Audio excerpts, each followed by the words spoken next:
The late winter wind moved across Cedar Hollow like an old hymn, low and unhurried, carrying with it the scent of frozen pine and the quiet ache of lives that had learned to bend under the weight of loneliness. Snow fell in slow spirals, drifting over the dirt road until the world looked more like a faded memory than a living town. And in the middle of that pale stillness stood Elias Crow, splitting logs behind his unfinished cabin as though each swing of the axe might carve out a little space for hope. He worked without hurry, without pride, without expectation, just a man shaped by silence, rising each day to do what life had taught him to do, endure. The townsfolk said Elias had a heart like winter earth, cold only because nothing had ever been planted deep enough to bloom. They didn't know about the letter he once wrote in shaky script, offering himself as a mail-order groom to anyone willing to take a chance on a man with rough hands and an empty home. They didn't know he checked the post office every week for replies that never came. They didn't know he folded away his disappointment and kept on living as though being unwanted was simply a truth he had been born to accept. The sun hung low, gold bleeding into frost, when the stagecoach rumbled into town. Rosalie Green, who owned the boarding house, stepped out with her apron dusted in flour, wiping her hands as she studied the lone figure stepping off the coach. A woman, young, slender, shoulders stiff from too many lonely miles. She wore a red shawl too thin for the season, a color far too bright for this snow-muted world. Her hair fell in dark waves down her back, and her eyes held the weary shine of someone who had seen too much, endured too much, spoken too little. Mei Lian.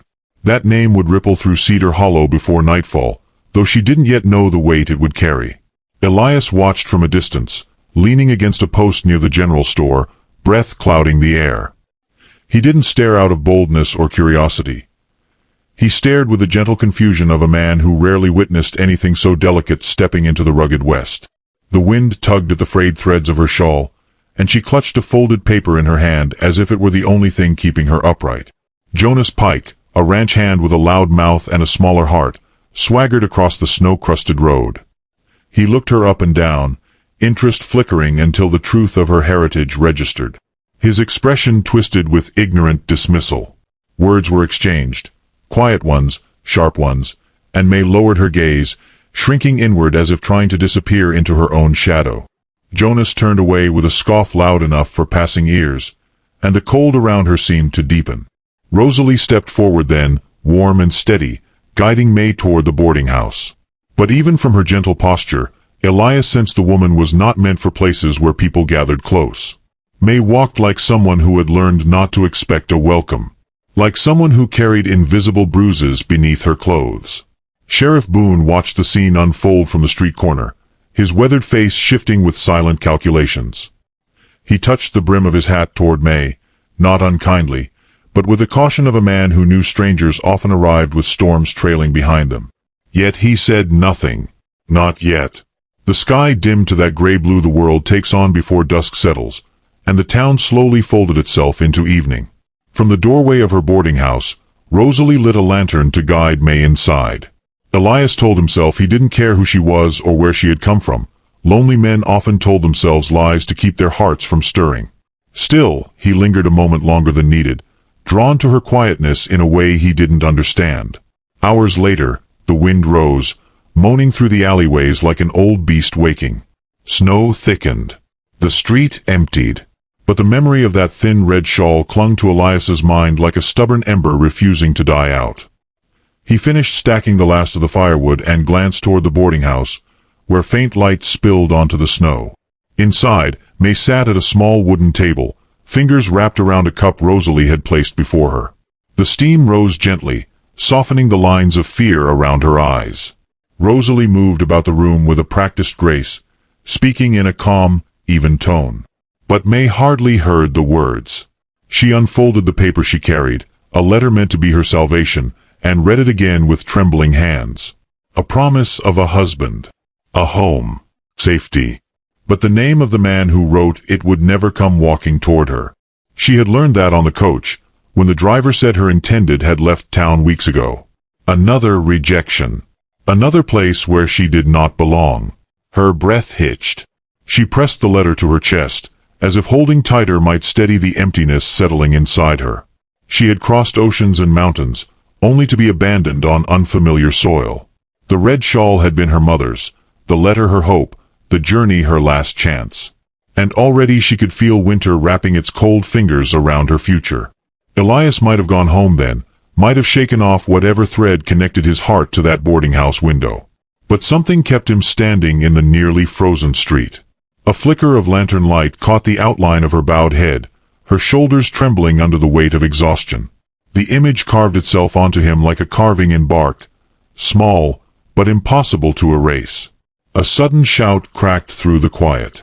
Inside the boarding house, May collapsed from exhaustion, her body giving out before her spirit did. Rosalie called for help, her voice sharp with fear. Sheriff Boone rushed through the doorway, and Elias, without thinking, crossed the snowy street in long, urgent strides.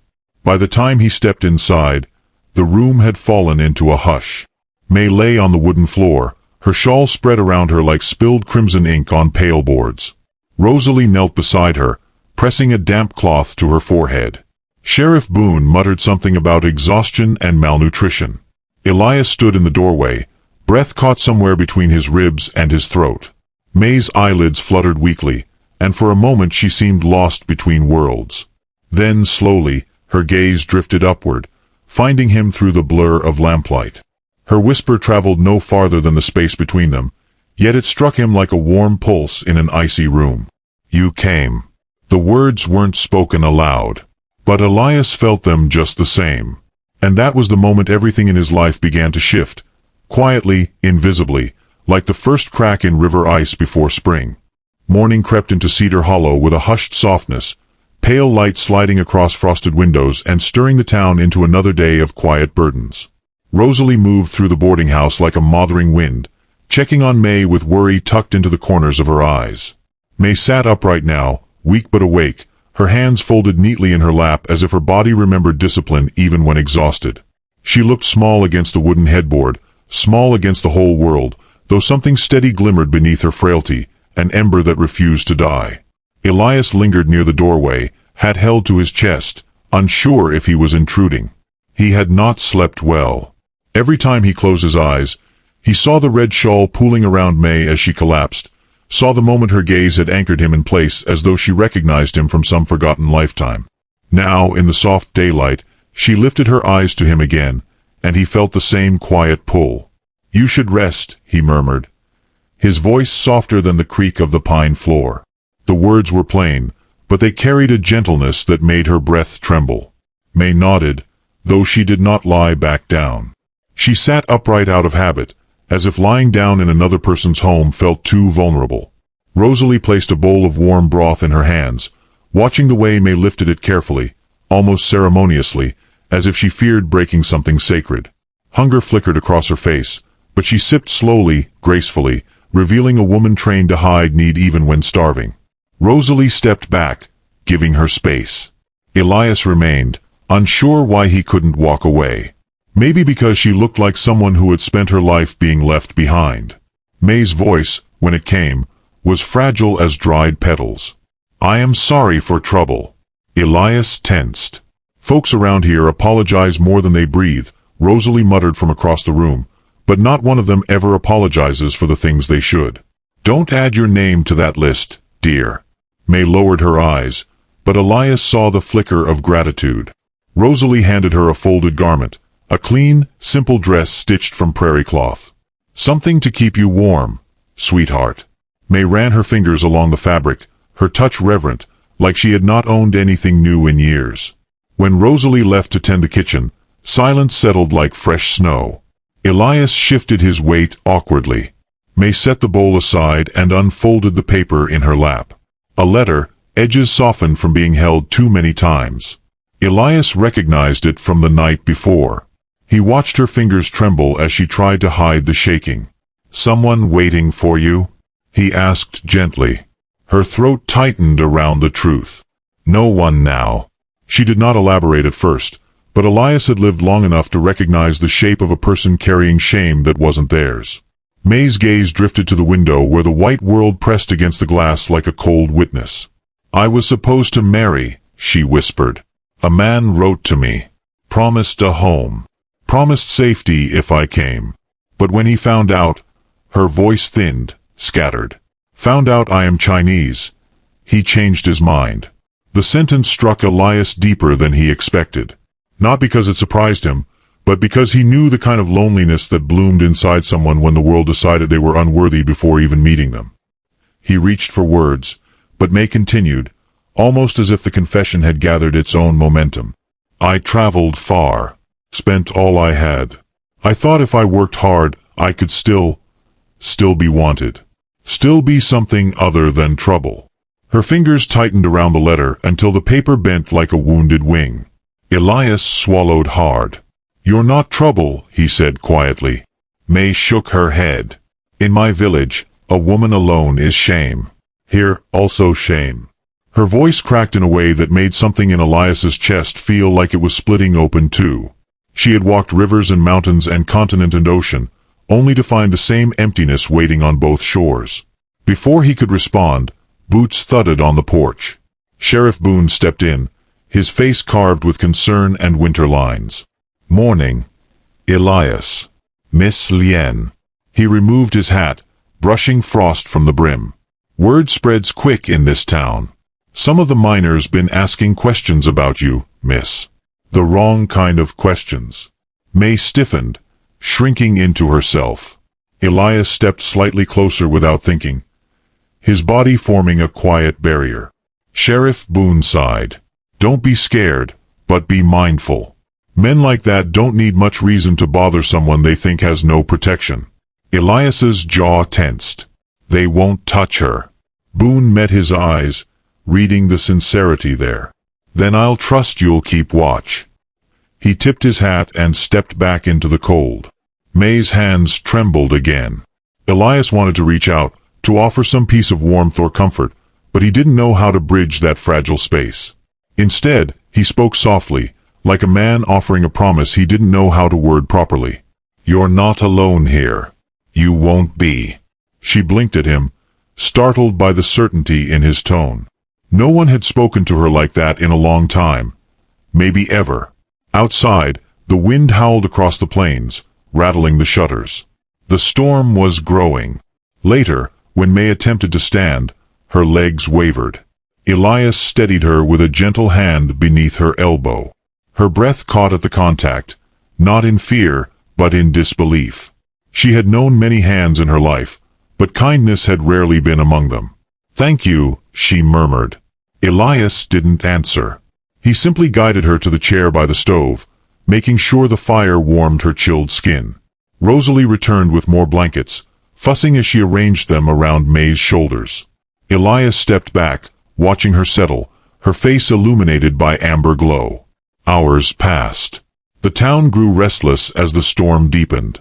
Jonas's laughter drifted from outside, followed by harsh voices, miners, their tones sharp and mocking. May flinched at the sound, shrinking further beneath the blankets. Elias's eyes hardened, though his voice stayed low. Ignore them. They bark loud when they sense weakness. May swallowed. In my life, she whispered, men who bark always bite. A truth that felt carved from sorrow. Elias stared at her a long moment, something unspoken rising to the surface of his soul, a vow forming without words. Then the door rattled under a sudden pounding, jolting Rosalie in the kitchen and sending May's heartbeat racing. Elias stepped forward, shoulders squaring, eyes fixed on the handle as another knock thudded through the boards, rougher this time, demanding. A voice growled from outside, harsh and too close. We know she's in there. Bring her out. May's breath seized, her fingers gripping the shawl, and Elias felt something sharp awaken in his chest, a fierce, unfamiliar certainty. Whatever storm waited beyond that door was about to discover that the man no one ever wanted was capable of standing like someone who finally had something worth protecting. The door thudded again, each strike echoing through the boarding house like a warning carried on winter stone. Elias moved without hurry yet with a steadiness that made the floorboard seem safer beneath May's trembling feet. Behind him, the small stove crackled, filling the room with a soft breath of fire, but even that warmth seemed to shrink beneath the weight of the voices outside. Rosalie wiped her hands on her apron, eyes narrowed with a protective fierceness only a seasoned woman could summon. But it was Elias who reached the door first. He opened it just a sliver, enough to let in the howl of wind and the harsh laughter of the miners gathered on the porch. Jonas stood at the front, boots stamped with snow, face flushed with the ugly thrill of easy cruelty. "Evening, Crow," he spat, leaning too close. "Heard you took in a stray. Thought we'd take a look." Elias didn't raise his voice. "Cold night to be wandering," he said, snow swirling around the doorway like drifting ash. "Go home, Jonas." Jonas smirked. "Not till we see the girl. We ain't blind, Crow. Sheriff says she's got no claim here." May shrank deeper into her shawl, her knees pressing together as though the mere sight of Jonas might break something fragile inside her. Elias felt the shift in her breathing even without turning around, the way fear found its way into the silence between heartbeats. He lifted his chin, blocking their view of the room. "She's resting," he said. "And she is under this roof. That's all the claim you'll ever need to know." Jonas took a step forward. "Didn't ask what you wanted, Crow." Elias's hand tightened on the door, knuckles whitening. Rosalie stepped beside him, voice sharp as a cracked whip. "That's enough, Jonas Pike. You want trouble, try a saloon brawl. Leave this house alone." The miners hesitated, unsure whether to push further. A gust of wind slammed against the porch, rattling lanterns and swirling snow into their faces. Jonas cursed and backed away, but his eyes lingered on Elias with a promise that the night had only begun to stir its shadows. When Elias closed the door, the silence that followed clung to the walls like frost. Rosalie exhaled slowly. "Men like them come back when they smell fear," she muttered. Elias didn't answer, but the resolve in his jaw offered a quiet promise. They would not touch her as long as he breathed. May tried to stand, but her legs faltered, and Elias reached her just in time. His hands closed around her arms, steadying her with a gentleness that felt like something sacred. "You're safe," he said, though his voice held the tremor of a man not used to making such vows. May's eyes glimmered with unshed tears. Safety was a word that had existed in her life only as rumor, never reality. She looked up at him with a trembling truth. "They will come back." Elias nodded. "Yes. But you won't be alone when they do." A fire sparked within her at his words, not bold, but steady, like a candle refusing to be snuffed by winter wind. She pulled her shawl tighter around her shoulders, fingers brushing the thin fabric as if it were a shield and a memory both. Rosalie prepared a small meal, though May barely touched it. Instead, she watched Elias move around the room, his presence a quiet anchor. He checked the window latches, stirred the fire, spoke to Sheriff Boone briefly when he returned for updates. May noticed the details others may have missed. The way he carried his loneliness lightly, the way he listened more than he spoke, the way his strength felt like earth rather than stone. When the sheriff left again, Elias turned to May. "The storm's getting worse. The boarding house walls are thin. If the miners push harder." He hesitated, unwilling to sound like he was taking her away out of pity. "You could come with me. To my cabin. It's not much, but it's safer." May held his gaze, searching it. In her world, going with a man had never meant safety. It had meant debt, obedience, danger. But Elias's eyes held no hunger, no expectation, just a quiet question carved from kindness. She nodded, barely, her voice soft as thawing ice. "I will go." Rosalie gathered supplies, fussing over both of them. Elias wrapped a coat around May's shoulders, careful not to startle her when his fingers brushed her hair. Together they stepped into the storm. Snow swallowed the world instantly, turning the road into a narrow path of shifting whiteness. Elias walked close but not too close, matching his steps to hers so she wouldn't fall. The wind tugged at May's shawl, but she held it firm, drawing strength from its worn threads. She had crossed harsher landscapes, but never with someone walking beside her at her pace. Elias glanced at her often, not out of worry alone, but because something in her presence softened the jagged edges inside him. A woman crossing half the world just for a chance at belonging. A man who believed nobody would ever cross a single mile for him. Somewhere in the thin space between them, something fragile began to knit itself together. By the time they reached the cabin, night had swallowed the horizon. Elias opened the door, letting her step inside first. The room was simple, unfinished walls, a table built from uneven planks, a stove that crackled with hopeful effort, but May felt the warmth settle around her like a quiet embrace. Elias lit a lantern, its glow brushing gently over her face. He cleared his throat lightly. "I know it's not what you're used to." May shook her head, letting her fingers trail over the rough wood of the table. "Used to much worse." Elias looked at her then, really looked, and something inside him shifted, like ground thawing beneath snow. A woman who had been cast aside by everyone she trusted, yet she stood there with a dignity that humbled him. As she warmed her hands by the stove, he repaired a loose window shutter, hammering softly so as not to startle her. Each tap echoed with a simple truth. He wasn't trying to impress her, he was trying to protect her. Later, when they sat near the fire, May spoke in a voice touched by exhaustion and memory. "I left my village because there was no life for a woman alone. Then I came here, and still, I am alone." Elias shook his head gently. "Not anymore." The words hovered between them, delicate as snowflakes that refused to melt. May looked away, eyes shining with disbelief more than hope. Outside, the storm thickened, wind moaning against the cabin walls like an old spirit searching for a way in. Then hoofbeats thudded through the night. Elias rose slowly, listening. The sound grew nearer, too steady, too purposeful. May's breath caught. A lantern glow flickered through the cracks of the shutter, followed by voices muffled by wind. Jonas's voice, dripping with intent. "Found the cabin. She must be inside." May's gaze darted to Elias, fear unraveling in her chest. And Elias stepped toward the door, shoulders squared, heart steadying into something fierce and unyielding. The storm had found them, but so had the men who believed they could take what didn't belong to them. And Elias Crow, the man no one ever wanted, was about to show them what it meant for someone to finally matter to him. The hoofbeats slowed outside the cabin, muffled by the heavy snow but close enough for Elias to feel the vibrations echo through the wooden floor. The lantern glow swayed like a restless spirit, moving shadows across the frost-bitten windows. May stood frozen near the stove, her hands trembling around the edge of her shawl. The storm outside might have been fierce, but the fear inside her was colder still, settling in her bones like ice that refused to melt. Elias reached for her hand without thinking, his calloused fingers brushing hers gently, anchoring her as though his touch alone could steady the shaking world.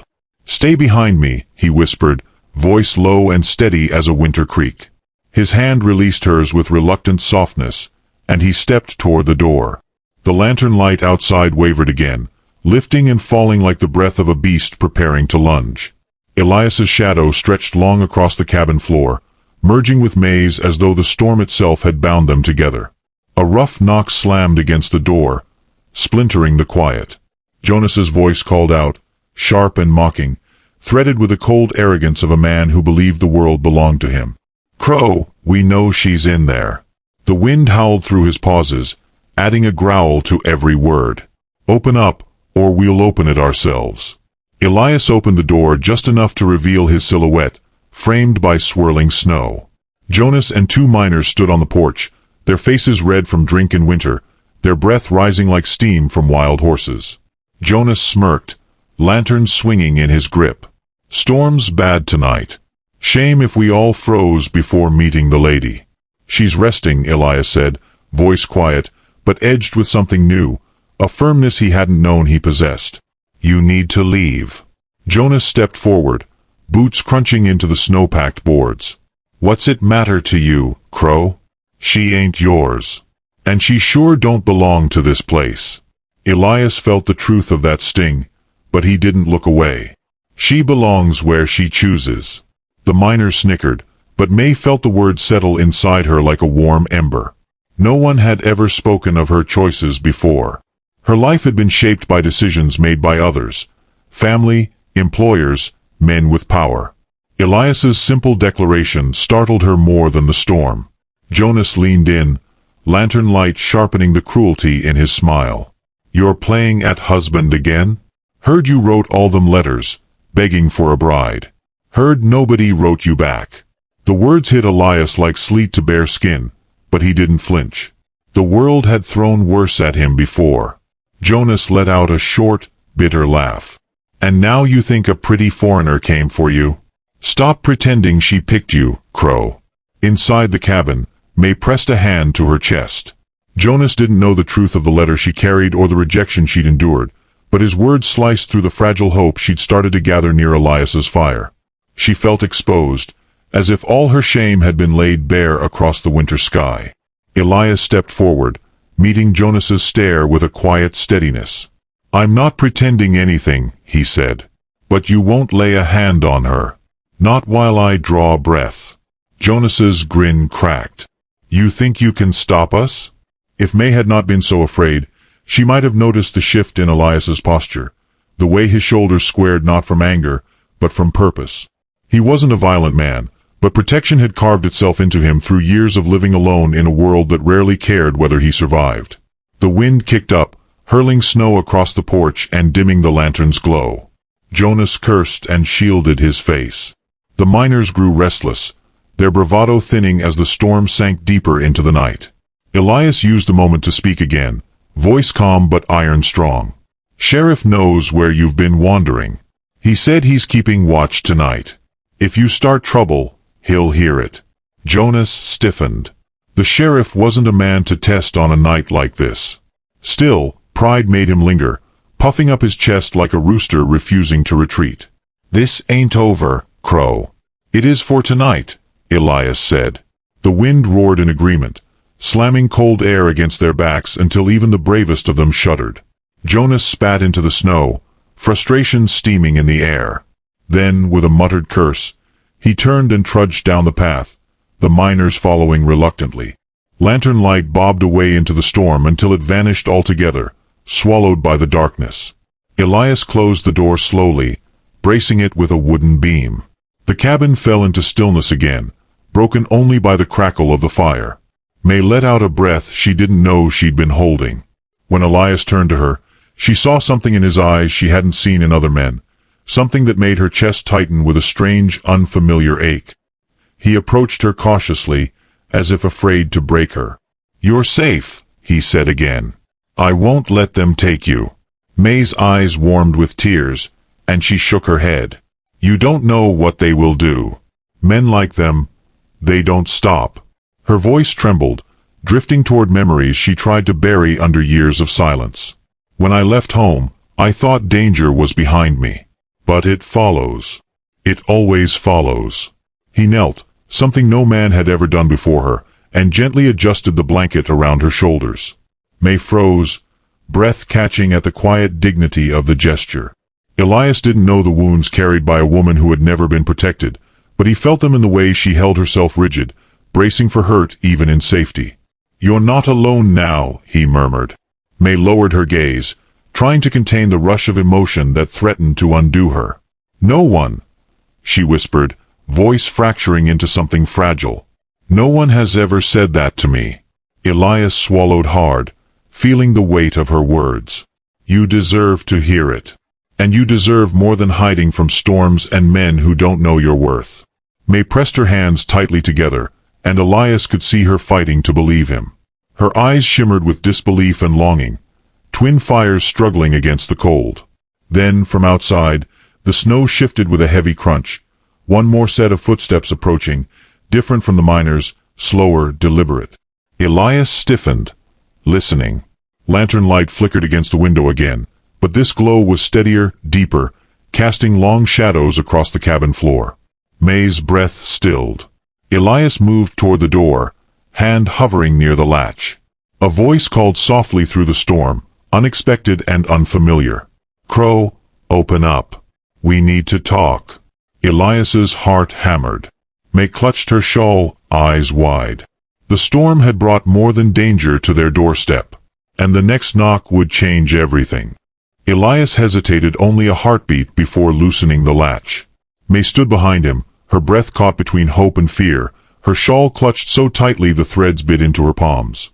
The wind pushed cold air into the cabin as the door opened a crack, revealing Sheriff Boone, snow clinging to his coat like dust from another world. His lantern glowed low, casting amber across his lined face. Elias stepped aside to let him in, and the sheriff entered with the heaviness of a man carrying more than just winter on his shoulders. "You weren't safe in town tonight," he said, his gaze shifting from Elias to May, settling with quiet understanding. Miners stirred trouble again. Jonas riled them up. "They're planning to return before dawn." Elias felt a stone tighten in his chest, but he didn't break his stillness. He only nodded once. The sheriff continued, low and urgent. "I wanted to reach you before they did. They're drunk, angry, and think they have something to prove." May's knees threatened to buckle, but she held herself upright, her breath trembling through her fingers. Sheriff Boone removed his hat and rubbed snow from it, his gaze softening as he looked at her. "Miss Lien, I'm sorry for what you've endured. But know this, not everyone in this town is blind." Her eyes shimmered with a mixture of gratitude and disbelief. Before Elias could respond, another gust of wind shoved against the cabin, rattling the shutters like bones clattering in the dark. The sheriff's voice sharpened. "They found out where Jonas hid his bottle stash. They'll be back sooner than expected. We don't have much time." Elias's heartbeat leveled into something steady and fierce. "I'll deal with them." Boone shook his head. "Not alone." But Elias's voice held no hesitation. "I'm not alone." May's breath hitched. Something in his tone, quiet, resolute, wrapped around her heart with a tenderness that crushed and healed all at once. She watched Elias step toward the door again, bracing himself against the approaching storm.